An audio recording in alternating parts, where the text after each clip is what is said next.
आज हम देखने वाले हैं एक ऐसे जहाज़ के बारे में जिसकी पहली यात्रा ही उसकी अंतिम यात्रा बन गई। तो चलिए शुरू करते हैं। 20वीं सदी की शुरुआत में जब विज्ञान और तकनीक तेज़ी से आगे बढ़ रहे थे, उसी दौर में आरएमएस टाइटैनिक का निर्माण हुआ। यह जहाज़ केवल लोहे और स्टील का ढांचा नहीं था, बल्कि मानव बुद्धि, आत्मविश्वास और वैभव का प्रतीक था। टाइटैनिक उस समय का सबसे बड़ा, सबसे तेज़ और शानदार यात्री जहाज़ था। टाइटैनिक ने 10 अप्रैल 1912 में इंग्लैंड के साउथहैम्पटन बंदरगाह से अपनी पहली यात्रा शुरू की। इसका गंतव्य अमेरिका का न्यूयॉर्क शहर था। जहाज़ में लगभग 2200 यात्री सवार थे।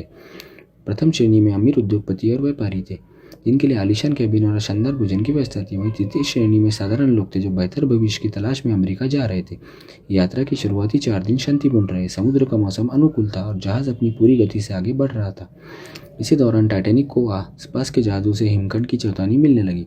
हालांकि कप्तान और अधिकारियों ने जहाज़ की मजबूती पर अत्यधिक भरोसा किया। उनका मानना था कि टाइटैनिक किसी भी खतरे का सामना कर सकता है, इसलिए रफ्तार कम करने की आवश्यकता नहीं समझी गई। 14 अप्रैल 1912 की रात अटलांटिक महासागर बेहद शांत था। आसमान साफ था, लेकिन समुद्र में बर्फीली ठंड और अंधेरे का छाया हुआ था। रात लगभग 11:40 पर जहाज़ के पहरेदारों ने सामने एक विशाल हिमखंड देखा। तुरंत खतरे की घंटी बजाई और जहाज़ को मोड़ने का प्रयास किया, लेकिन इतनी बड़ी मशीन को अचानक मोड़ना संभव नहीं था। कुछ ही क्षणों में टाइटैनिक हिमखंड से टकरा गया। इस टक्कर में जहाज़ के निचले हिस्से में कई जगह छेद हो गए। टाइटैनिक को इस तरह डिज़ाइन किया गया था कि वह 4 वाटर खंडों में पानी भर जाने पर भी तैर सकता था, लेकिन टक्कर के बाद 6 से अधिक खंडों में पानी भरने लगा।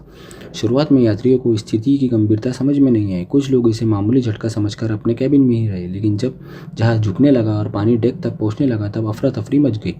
चालक दल ने यात्रियों को जीवन रक्षक जैकेट पहनाना और लाइफ बोटों को नीचे उतारना शुरू कर दिया। महिला और बच्चों को पहले लाइफ बोट में बैठाया गया। कई नौकाएं आधी खाली ही समुद्र में उतार दी गई, क्योंकि लोगों को अभी भी विश्वास नहीं हो रहा था कि जहाज़ सच में डूब रहा है। ठंड बढ़ती जा रही थी और लोग डर से रोने लगे।